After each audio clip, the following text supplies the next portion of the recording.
She thought she had buried me along with my son. She was wrong. My name is not important. What is important is this. I am 60, 3 years old. I spent 31 years building a plumbing supply company from a single truck and a phone book. And on a Tuesday morning in October, I stood outside my own son's house with a garbage bag holding everything I owned, while my daughter-in-law watched from the doorway with a smile I will never forget for the rest of my life. Let me go back to the beginning, because none of this makes sense unless you understand who my son was.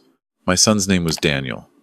He was 37 years old when he died. He had my mother's eyes and his grandfather's laugh, and he could fix anything with his hands, a broken engine, a cracked foundation, a friendship that had gone cold. He was the kind of man who remembered your coffee order and asked about your sick dog by name. I raised him alone after his mother passed when he was 9, and I am not ashamed to say that he was the best thing I ever did with my life. He met his wife, I will call her Renee, at a charity auction 7 years ago.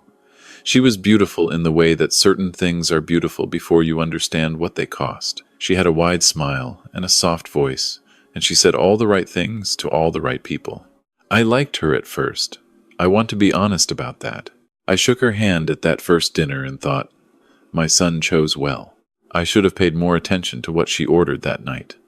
She sent the steak back twice. They married 18 months after they met. I paid for the wedding because Daniel asked me to, and because I loved my son, and because I believed at that point that Renee loved him too. It was a beautiful ceremony. 212 people, a band, a chocolate fountain that my granddaughter, my daughter's girl, visiting from Portland, stuck her entire fist into. The first year was fine. The second year, things began to shift in ways I could not name yet. Daniel called less. When I visited, Renee was always in the room, always pleasant, always somehow redirecting the conversation. She started referring to the company, my company, the one I had built as the family business, which I suppose it was, except that I had never offered her a seat at the table. In the 3rd year of their marriage, Daniel came to see me alone.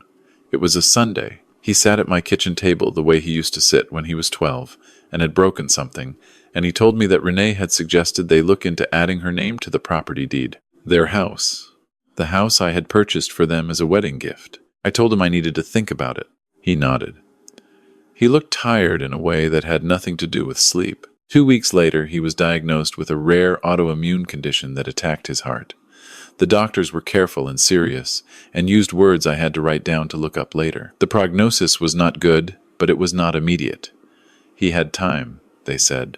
Possibly years. Renee cried in the hospital waiting room. She held my arm. I remember thinking, this is real what she feels. I gave her the benefit of every doubt I had left. I should have kept those doubts. In the months that followed, I watched my son fight with everything he had. He changed his diet. He did the physical therapy. He kept going to the office 3 days a week because he said the work kept him feeling like himself. And I came every Sunday without fail. I brought groceries. I fixed the gutters. I sat with him on the back porch and we drank decaf coffee because that was all his cardiologist would allow, and we talked about baseball and old trucks, and the summer we drove Route 66 when he was 16. What I did not know during those Sundays was that Renee had already begun making plans. I found this out later, piece by piece, the way you find out most terrible things. Not all at once, but in slow, nauseating increments. Daniel died on a Wednesday in October. He was at home. I was there. Renee was there. He was not in pain at the end, and I am grateful for that above almost everything else. I held his hand, and I told him what I have always believed, that he had been good, and that being good was enough, and that his mother would be glad to see him. I stayed at the house that night. Of course I did. I had nowhere to be, and I could not have driven anyway. The funeral was 4 days later. I helped plan it. I chose the music. Daniel had loved a specific Johnny Cash album, the one recorded live at Folsom Prison, and we played 3 songs from it. The church was full. His friends from college came. His employees came. Neighbors I hadn't seen in years came. Renee wore a black dress that I later learned cost $800. She stood next to me during the reception and accepted condolences with the posture of a woman who had rehearsed the afternoon. There was a man at the funeral I did not recognize. Tall, younger than Daniel. He stood near the back, and he left before the reception ended. I noticed him because he looked at Renee in a way that people look at someone they know in private. I filed that away. I was grieving. I had no vocabulary yet for what I was noticing. 9 days after the funeral, Renee asked me to come to the house. She said there were things of Daniel's she thought I should have. I drove over.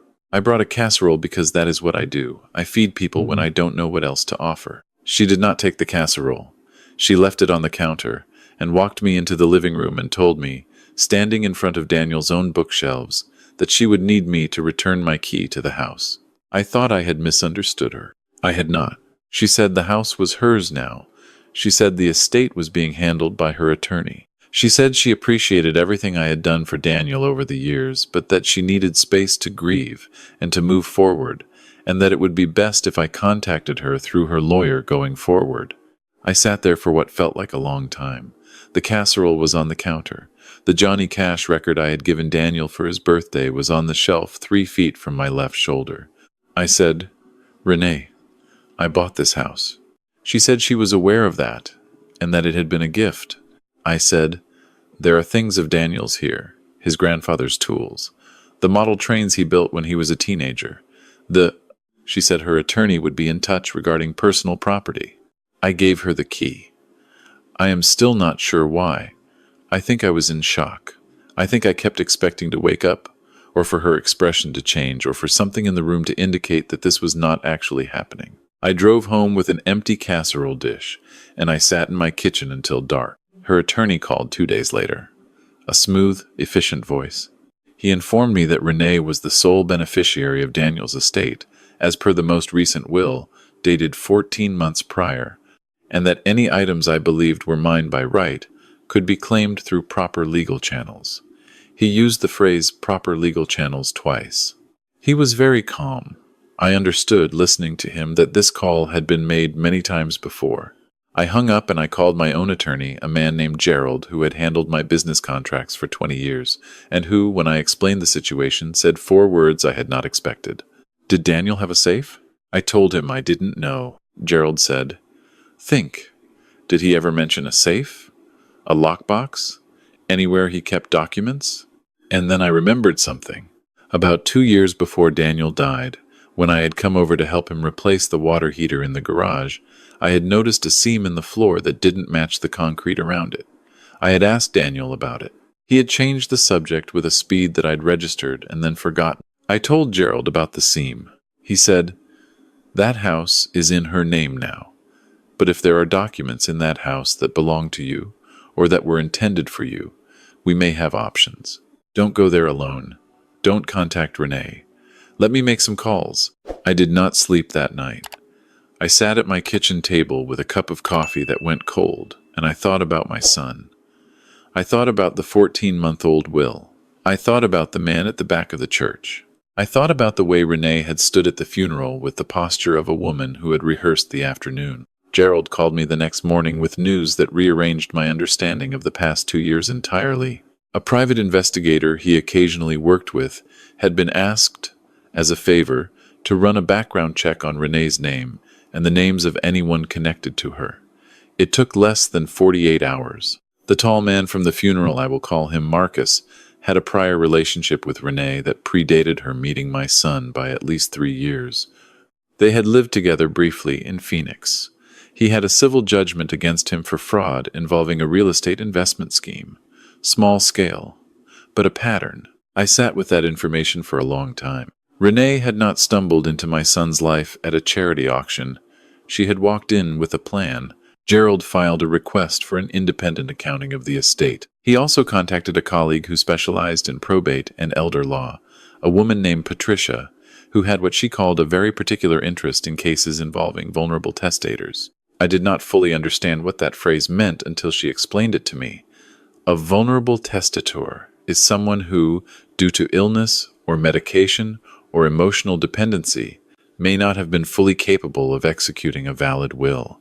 Daniel had been on significant cardiac medications for the 14 months leading up to the will being signed. Patricia said, "I'm not promising anything, but I want to see that will." Gerald filed to contest. Renee's attorney responded within 24 hours. The response was aggressive in the way that only responses to things that threaten real money tend to be. There were letters. There were accusations. There was a phone call from Renee herself, the first time she had contacted me directly since she'd taken my key, in which she told me, in a voice I had not heard from her before, low and without the soft edges, that I was embarrassing myself and that Daniel would be ashamed of what I was doing. I let her finish. Then I said, Daniel kept a safe in the garage floor. I'd like to know what's in it. The line was quiet for 4 seconds. I counted. She hung up. Gerald told me the next morning that Renee had hired a contractor to renovate the garage. We filed for an emergency injunction to halt any construction pending the probate proceedings. The judge granted it. I don't know what Renee's attorney said to her when he called with that news, but I know what I did. I went to the grocery store, bought a rotisserie chicken, and ate dinner for the first time in a week. The discovery process took 3 months. 3 months of documents and depositions and Patricia asking questions in rooms where Renee's attorney objected constantly and Patricia continued asking anyway. I was deposed twice. I told the truth both times. I have found, in 63 years, that the truth is the only story you can keep straight across 2 separate depositions. What came out of those 3 months was this. The will Renee had submitted, the one naming her sole beneficiary, had been signed at a period when Daniel's cardiologist had doubled his anti-rejection medication. His medical records showed 3 documented episodes of confusion in the weeks surrounding the signing. One of the witnesses to the will was an acquaintance of Marcus. Patricia called this a thread, and she pulled it. What unraveled was significant. A second document surfaced found by Gerald in the archived files of Daniel's original estate attorney, a man who had retired 2 years prior and who, when contacted, said that Daniel had come to see him alone, without Renee, approximately 8 months before he died. Daniel had said he wanted to update his documents. He had said he was concerned about the future. He had named me as the beneficiary of the company shares he held 40% of my own company, which I had transferred to him 5 years earlier as part of a succession plan. He had also established a testamentary trust for the children he hoped to have one day, administered by me in the event of his death. Renee did not know this document existed. The retired attorney had not been contacted by her legal team because no one had thought to look for him. I am not a man who cries easily. I cried when Gerald read me those provisions over the phone. I cried because my son had gone to that attorney alone, without telling me, and had done what he believed was the right thing, quietly, the way he always did what he believed was right. He had known something was wrong. He had protected what he could. The hearing was on a Thursday morning in late January. I wore the same suit I had worn to Daniel's funeral because it seemed right. Patricia stood beside me, and Gerald stood behind her, and across the table, Renee sat with her attorney, and with Marcus, who had been named in the fraud proceedings Patricia had subsequently filed. The judge was a woman in her late 50s with reading glasses on a chain and a patience that I came to understand was not softness but precision. She reviewed the documents. She asked questions. Renee's attorney argued. Patricia responded. This went on for 2 hours. At the end of 2 hours, the judge set down her glasses and said that she found sufficient grounds to invalidate the contested will and to recognize the prior documented provisions. She also referred the matter of the fraudulent will's witnesses to the district attorney's office. Renee did not faint. I want to be accurate. But she went the color of old ash, and Marcus put his hand on the table as if he needed to steady himself, and her attorney closed his folder without looking at anyone. Patricia leaned over and said quietly, "The garage." The safe was opened 2 weeks later, under the supervision of the court. In it were 3 things: a handwritten letter from Daniel, addressed to me, a copy of the updated estate documents Gerald had already found, and a photograph of the 2 of us from the summer we drove Route 66, standing in front of a diner in Amarillo, both of us squinting into the sun. I did not read the letter in front of anyone. I took it home and I read it at my kitchen table, alone, with a cup of coffee that I actually remembered to drink while it was still warm. I will not tell you everything he wrote. Some things are not for anyone else. But I will tell you that he said he knew. He said he had known for a while. He said he was sorry he hadn't said it out loud when he had the chance, and that he loved me, and that the company should stay in the family, and that he was glad, at least that he'd had the good sense to put things in writing. He signed it with the nickname I had called him since he was 4 years old. I had not heard that nickname spoken by anyone in months. Renee and Marcus both faced criminal charges. The fraud with the will's witnesses was not a small matter once the DA's office looked at the full picture. There were other things that came out during their investigation that I had not known: financial accounts, a property in another state, patterns that had begun before Daniel was even sick. I was not involved in that process. I gave my statement, and I let the prosecutors do what prosecutors do. The company came back to me. Gerald walked me through the paperwork, and I signed where I was told to sign, and when it was done, he shook my hand and said he was glad I had called him. I told him I was glad Daniel had thought to protect what he built. I sold the house. I could not keep it. Whatever memories lived there, they did not need 4 bedrooms and a garage with a concrete seam to survive. I sold it, and I put the money into the trust Daniel had established, under my administration, for children who would not come now. I go back and forth, still, about whether I handled that right. Patricia said I handled it correctly. Gerald said I handled it correctly. At 3 in the morning, I am less certain. I kept the Johnny Cash record. I kept my grandfather's tools, which Renee had put in a box in a closet and apparently forgotten. I kept the photograph from the diner in Amarillo. Daniel's model trains the ones he spent 2 winters building when he was 14 and 15, the ones that ran on a track. He laid himself through the spare bedroom of the house we lived in. Then those I disassembled carefully and packed and carried to my daughter's house in Portland, where my granddaughter, who is now 7 and has my son's eyes, has already started asking me how they work. I drive up to Portland on the 2nd Sunday of every month. We sit on the floor of her room with the track laid out between us, and I show her how the switches work, and she asks me questions I don't always have answers to. And that is fine. That is more than fine. Some mornings I wake up and the house is quiet in the specific way.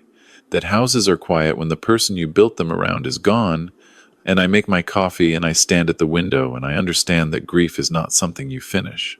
It is something you carry, and over time you get stronger, or the weight gets more familiar, or both.